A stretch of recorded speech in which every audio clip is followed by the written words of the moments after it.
नमस्कार मित्रों, जय हिंद जय भारत। आज एक हिंदुस्तानी, एक बिहारी, एक चंपारणवासी मैं बोल रहा हूँ, दल जमात से अलग, और इसमें कोई राजनीतिक नहीं।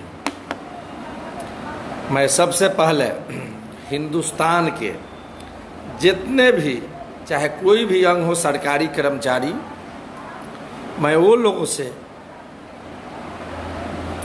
धन्यवाद देना चाहता हूँ, शुक्रिया अदा करना चाहता हूँ, बधाई देना चाहता हूँ। जो कोरोना महामारी में जो आप दिन रात कोरोना मरीजों को जो आप सेवा किए हैं, मेडिकल के टीम हमारे, पुलिस वाले हो, एम्बुलेंस के ड्राइवर हो, चाहे जो भी हो इससे संबंधित सारे लोग। और एक चीज़ आप लोगों से मैं आग्रह करना चाहता हूँ कि सरकारी कोई भी पदाधिकारी, कर्मचारी या हिंदुस्तान के जो भी नियम कानून जो बनाया गया है आम जनता के भलाई के लिए, सुविधा के लिए, लेकिन इसमें कुछ हमारे पदाधिकारी, कर्मचारी, पुलिस वाले कुछ इसका दुरुपयोग करते हैं। इस महामारी के घड़ी में पूरा दुनिया, पूरा देश लड़ रहा है, तो आप लोग मोटरसाइकिल वाले को, रिक्शा वाले को, ठेला वाले को, किसी के पत्नी के सामने, किसी के बच्चा के सामने, किसी के माँ के सामने, किसी के पिता के सामने आप लोग जो लाठी डंडा जो बरसाते हैं, ये अच्छी बात नहीं है। बहुत लोगों पर इस पर कड़ाई भी हुई है। आप लोग ज़रा समझिए कि आप लोग के भी बाल बच्चा है, आप लोग के भी माँ है, आप लोग के भी पिता है, आप लोग के भी पत्नी है। वो लोग के सामने अगर आपको कोई लाठी डंडा मारे, कान धके उठ बैठ करावे, आप लोग को कैसा लगेगा? अच्छा तो नहीं लगेगा।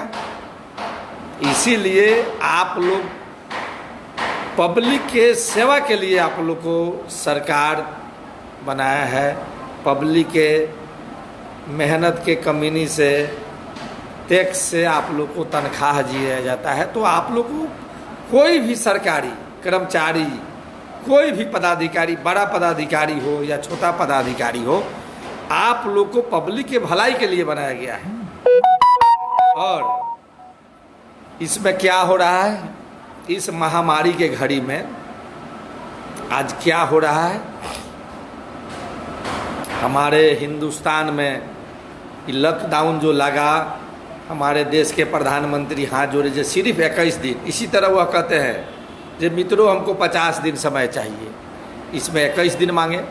हमारे हिंदुस्तान में धार्मिक स्थान बहुत ज़्यादा है,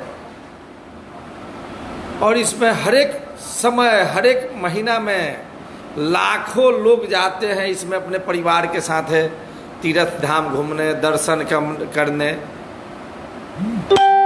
आज वो लोग, आपने कहा कि 21 दिन, आज भगदड़ काहे मचा है पूरे हिंदुस्तान में। आज भी वो लोग तो 5 दिन 10 दिन के लिए अपना परिवार के साथ जाते हैं। धार्मिक स्थान की कमी नहीं है, चाहे कोई भी धर्म हो, सिख हो, ईसाई हो, हिंदू हो, मुस्लिम हो, सब लोग तो फंस गया। आज भगदड़ इसीलिए मचा है। दोबारा आप लॉकडाउन बढ़ाए, तिबारा बढ़ाए। जिस समय 5, 4, 10, 20 कोरोना के मरीज जब आते थे, डिटेक्ट होता था, उस समय आपने लॉकडाउन लगा दिया। आज जब महामारी चल रहा है पूरे देश में, कल 10,000 कुछ था, आज 9,000 कुछ है, 3 लाख करीब में हो गया कोरोना के मरीज, तो आपने लॉकडाउन खोल दिया। और क्या किए हैं आप, अमित शाह जी? अरे आप भारत सरकार के गृह मंत्री हैं, इसमें तो कोरोना के महामारी में तो कहीं आप दिखाई नहीं दिए। मैं दल जमात से अलग होकर बात करना चाहता हूँ। इसमें चुनाव के कौन जरूरी है? लोगों को लॉकडाउन काहे के लिए लगा? लॉकडाउन इसीलिए न लगा कि लोगों को जिंदगी बचाना है। चुनाव को उतारिए प्रधानमंत्री जी, अमित शाह जी, क्या जरूरी है चुनाव का? जब लोगों का जीवन नहीं बच पाएगा तो इस चुनाव से क्या मतलब होगा, क्या फायदा होगा। आपने 72,000 जो बड़ा वाला जो LCD जो टीवी लगाया उसका कीमत कितना हुआ? 150 करोड़ उसका कीमत हुआ, 150 करोड़। बतलाइए, आज हमारे जितने भी प्रवासी मजदूर नहीं, हिंदुस्तानी जो कोई प्राइवेट नौकरी करता हो, बिजनेस करता हो, मजदूरी करता हो, सब लोग को घर पहुंचा दिए होते तो उसमें 125 करोड़ आता था। 150 करोड़ रुपया आपने LCD पर खर्च करा दिए।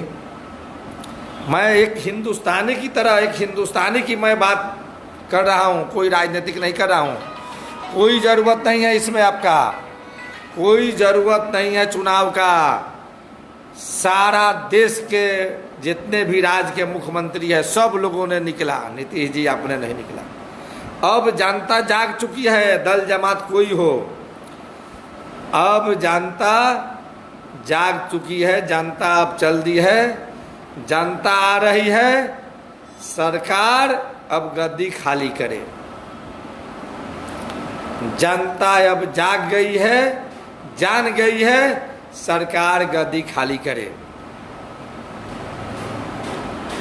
कोई भी नियम कानून आप लोग उसको ताक पर रख देते हैं, सिर्फ आम जनता के लिए नियम कानून है।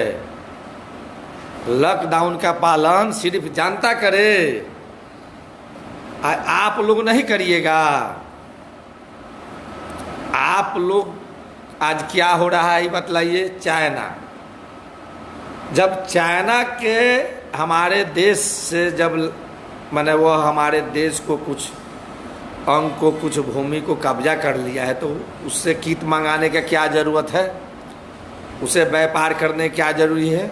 और जब ये चुनाव, जब माहौल जब बन रहा है, कोई बहाना नहीं है फिर अब चाइना से लड़ाई। पाकिस्तान वाला मामला तो ख़त्म हो गया। मैं देश नहीं बिकने दूंगा, रुपया गिरता है तो देश की प्रतिष्ठा गिरता है। आज प्रतिष्ठा नहीं गिरता है, 50 दिन ने आपने मांगा था। आज क्या हो गया है, आज हमारे बिहार में कोई ऐसा अनुमंडल, कोई ऐसा जिला बाकी नहीं है जो 2.5 महीना के लॉकडाउन में बनिया व्यापारी का हत्या नहीं हो रहा है। रोज हो रहा है बनिया व्यापारी का हत्या। नीतीश जी आप चुनाव में लग गए हैं, पूरा लॉकडाउन में आप लोग गरीब मजदूरों को कहीं सेवा तो नहीं की आपके पार्टी। आप लोग माने कोई चीज़ आप खाता में राशन आप दुनिया भर के आप लोग दे दीजिएगा कि चुनाव आ गया है। मैं भारत सरकार के कि पूरे देश में राष्ट्रपति शासन लगाइए। जितने भी रुपया पैसा जो खर्च हो रहा है हमारे नेताओं पर, उनके बॉडीगार्ड पर, आज बतलाइए हमारे प्रधानमंत्री जी के 2.25 करोड़ रुपया प्रतिदिन उनके ऊपर खर्चा हो रहा है। 2.25 करोड़ रुपया गरीब घर के है, चाय बेचने वाले हैं, 2.25 करोड़ रुपया खर्चा हो रहा है। जितना भी देश ही घूमे हैं, एक अदानी जो नेपाल गए हैं वहाँ के खर्चा लीजिए ना, ये कितना हुआ है। अदानी नेपाल जो गए हैं, भले नेपाल को रुपया दिए हैं। आज नेपाल के लोग प्रधानमंत्री वहाँ के कुछ लोग गाली दे रहा है, ऐसा कभी नहीं हुआ था। नेपाल जो बतलाइए, जो हिंदुस्तान के रहमो करम पर है, हम लोग का बेटी रोटी का संबंध है, लेकिन अभी आपने दिया 2-4 दिन पहले वहाँ स्कूल कॉलेज बनाने के लिए कुछ पैसा दिया है ना, 2.5-3 अरब लेकिन वो लोग गाली दे रहा है। जितने आप उधर दे रहे हैं रुपया वो लोग गाली दे रहा है नेपाल। ऐसा कभी नहीं हुआ था। प्रधानमंत्री जी ठीक है, फिर चुनाव होगा, फिर आप जीत जाइएगा, लेकिन क्या हो रहा है आज हमारे देश में, ऐसा कभी नहीं हुआ था। हजारों लाखों गरीब मजदूर मर गए। हमारे जो रेल मंत्री जी हैं पीयूष गोयल जी। जो कुछ विपक्षी सरकार है उन पर आप कमेंट करते हैं। आपका ट्रेन जब चलता है महाराष्ट्र से बिहार आने के लिए तो चल जाता है कहाँ, गुजरात, तमिलनाडु, हैं कहाँ चल जाता है, बगैर इंजन के ट्रेन चल जाता है पीयूष गोयल जी। अरे कोई भी नियम कानून आम जनता के लिए बनता है, लेकिन सारा नियम कानून को आप लोग ताक पर रख दिए हैं। आप लोग के लिए कोई नियम कानून नहीं है। मैं पूरे हिंदुस्तान के आवाम से मैं कहना चाहता हूँ, अमेरिका में देखिए और जागिए, यह प्रजातंत्र है। प्रजातंत्र में इतना एक बार नपुंसक आप लोग मत होइए। आप लोग जागिए और अपने अधिकार के लिए लड़िए, करिए। कहीं भी अगर सड़क पर, रोड पर नहीं आप लोग उतर रहे हैं, उतना हिम्मत नहीं है, तो मोबाइल पर ही, चौक चौराहे पर भी कहीं काम कर रहे हैं, वहाँ भी जो गलत कर रहा है, कोई भी सरकार हो, राज्य के कोई भी मुख्यमंत्री हो, किसी भी दल जमात के हो, उसका विरोध करिए। यह प्रजातंत्र है, राजतंत्र नहीं है। आज हमारे साउथ में काहे हर साल वहाँ सरकारें बदली जाती हैं, जो काम नहीं करेगा उसको लोग हटा देता है। यहाँ क्या है, हमारे बिहार में एक ही आदमी बैठा रहेगा और जात पात से भर गया है। कुर्मी है फल्ला को, पासवान है फल्ला को, यादव फलना है, बनिया फलना है, राजपूत। ऐसा नहीं होना चाहिए। जात पात जब तक खत्म नहीं होगा, बिहार में विकास नहीं खत्म होगा, बिहार में विकास नहीं होगा। आज क्या हुआ, आप नीतीश जी, आपके लोग, चाहे एनडीए के लोग, शर्म नहीं आता है, लाज नहीं लगता है। आप 15 साल पहले, अरे 15 साल कुछ कमी था तब ना आप आ गए। तो आप आ गए तो आप क्या किए हैं? एक भी इंडस्ट्री आप लगाए हैं? एक भी कोई यूनिवर्सिटी, एक भी कोई मेडिकल कॉलेज? आप सिर्फ भ्रष्टाचार, क्या चीज में भ्रष्टाचार नहीं आपका? शिक्षा में नहीं है, मांस बांटा जा रहा है उसमें नहीं है, क्या चीज में नहीं है भ्रष्टाचारी, बतलाइए ना। आपको सिर्फ माइनेजिंग करने आता है अफसर से। अफसर के माइनेजिंग पर आपकी सरकार चल रही है, किसी से राय नहीं लेते हैं। आज आप भी तो उसी तरह हैं, परिवार है नहीं आप लोग को, आपका लड़का है लेकिन उसको भी आप अलग रखते हैं। अरे दुख दर्द समझिए नीतीश जी। मैं आप पर कोई गलत बयानबाजी नहीं कर रहा हूं, मैं हकीकत बतला रहा हूं बिहार की। अभी चुनाव की जरूरत नहीं है, यहाँ अभी लोगों को रोजगार की जरूरत है, मेडिकल के इलाज की जरूरत है, कुछ नहीं है। कितना वेंटिलेटर आपने मंगाया? बीमारी अब बढ़ते जा रहा है, कोई साधन नहीं है हम लोग के पास। आप चुनाव में चले गए, माने हम कह रहे हैं कि 6 महीना राष्ट्रपति शासन भी लग जाएगा तो क्या हो जाएगा? उतना दिन आप सत्ता से हट जाएगा तो क्या हो जाएगा? लाखों हजारों लोगों की जिंदगी तो बच जाएगी। इस चीज को आप बुझा नहीं रहा। और कोई भी कर्मचारी पदाधिकारी, आप लोग भी सुन लीजिए, अनर्थ मत करिए।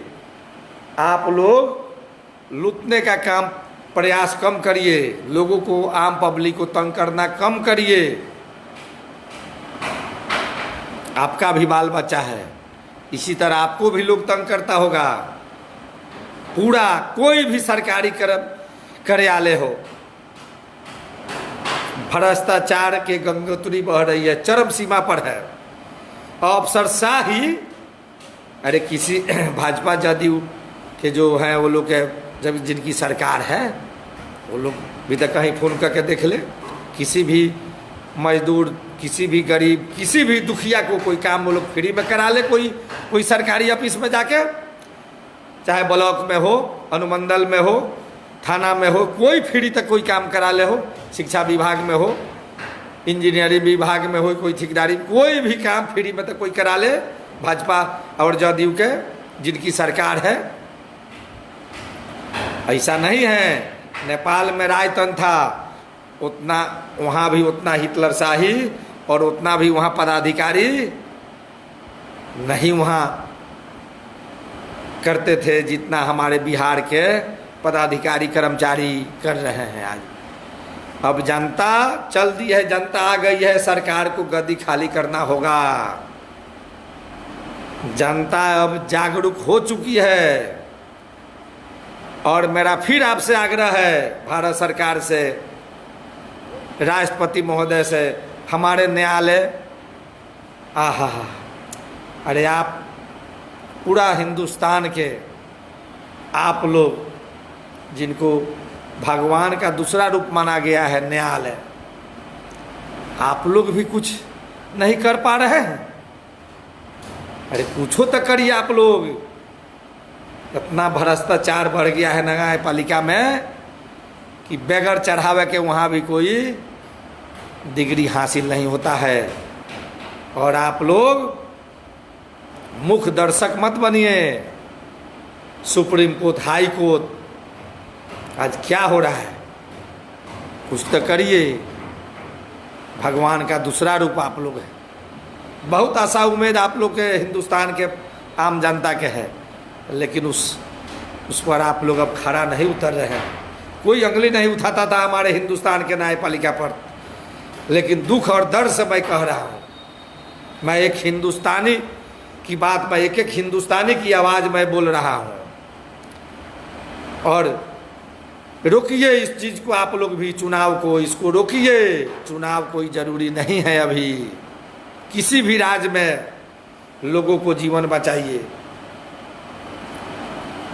मेडिकल के जितना भी हो व्यवस्था, उसको व्यवस्था सारा रुपया पैसा उसमें लगाइए। नेताओं को जितना भी रुपया पैसा है सबको लेकर कटौती करके उसमें सुरक्षा में, चाहे और भी IAS IPS कमिश्नर लोग, वो लोग के सुरक्षा में कटौती कर कर जो खर्चा हो रहा है सबको कटौती कर कर और लोगों को हिफाजत में लगाइए। मैं रक्सौल में भी कुछ है ना कहना चाहता हूँ। हमारे रक्सौल में दिन पर दिन हमारे रक्सौल जो व्यवसायिक का एक बहुत बड़ा, यहाँ व्यवसाय के नाम से रक्सौल जाना जाता था। पूरे देश से, पूरे हिंदुस्तान से सबसे ज़्यादा हमारे यहाँ ज़मीन महंगा है। व्यवसाय यहाँ कोई 2 नंबर काम नहीं होता है। व्यवसाय का बहुत अच्छा व्यापार है नेपाल के चलते यहाँ। लेकिन आज क्या हो रहा है, 15 साल 20 साल से दिन पर दिन हमारे रक्सौल नीचे जा रहा है। विकास के मामला में, रोजगार के मामला में, धूल गर्दा जाम। लेकिन यहाँ के जो प्रतिनिधि हमारे हैं वो लोग आज भी चुनाव में लग गए हैं। और यहाँ के हमारे जो बनिया व्यापारी हैं, अरे आप लोग को नहीं बुझा रहा है कि कहाँ जा रहा है हमारा। अरे बदलिए, जिसको बनाइए, राम रहीम किसको, जिसको भी बनाना हो, लेकिन बदलिए। रक्सौल को देखिए दुर्दशा। रक्सौल से बरसात में जाने के लिए कोई सड़क है जिला में? आदापुर नहीं जा सकते, नकरदही नहीं जा सकते, छमड़ा धनु कोई गांव नहीं जा सकते हैं, भलाही पुरंदरा कहीं नहीं जा सकते हैं आप। इतना खराब स्थिति रक्सौल का है। इसको चेंज करिए, जिसको भी आप लोग बनाइए, लेकिन चेंज करिए। मैं रक्सौल की जनता से हाथ जोड़ के मैं विनती कर रहा हूँ दिल से, जिसको भी बनाना हो बनाइए। लेकिन इस चीज़ को अब ये लोग के अहंकार को तोड़िए। अहंकारी हो गया है लोग, प्रतिनिधि लोग। रक्सौल में क्या रक्सौल था, क्या रक्सौल हो गया है। और सिर्फ प्रतिनिधि का गलती नहीं है, हमारा और आपका है, आम लोगों का, जो हम लोग वोट जो देते हैं उसका भी कर्तव्य बनता है। जिसको भी बनाना हो बनाइए, लेकिन ये लोग को चेंज करिए। जय हिंद, जय भारत, जय बिहार, जय चंपारण।